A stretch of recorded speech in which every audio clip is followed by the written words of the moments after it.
ओम श्री सिद्ध भैरवाय नमः. बघा, अयोध्येला राम मंदिर झालं.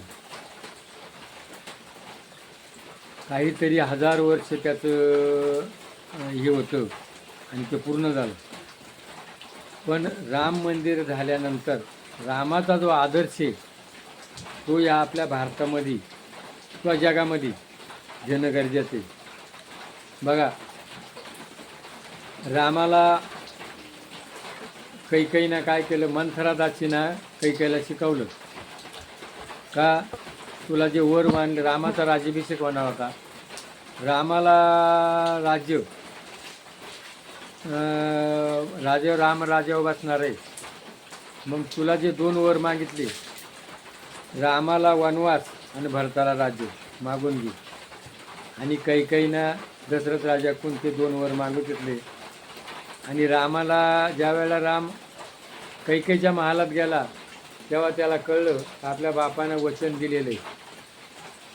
दशरथ राजा काय रामाला वनात जायला म्हणला नव्हता, फक्त बापानं वचन दिलेले. बापाचे शब्द पूर्ण करण्याकरता रामाना 14 वर्ष वनवास सेवन केला. राम लक्ष्मण सीता. आता लक्ष्मणाला काय नव्हता, पण भावाची आज्ञा.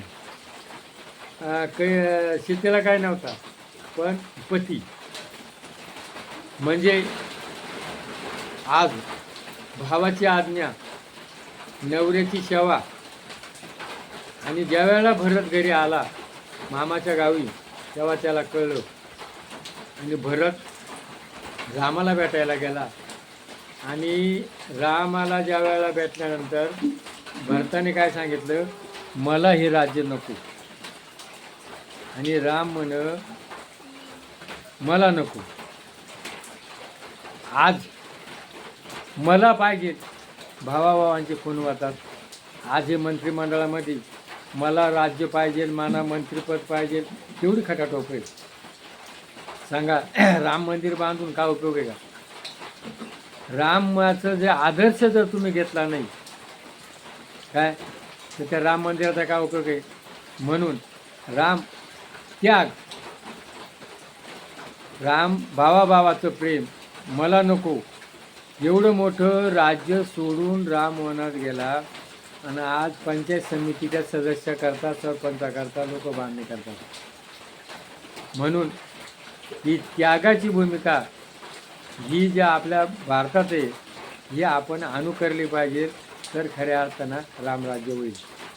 तर प्रत्येकानं रामायणाचा आदर्श घ्या आणि याचं अनुकरण करा. जय भैरवनाथ.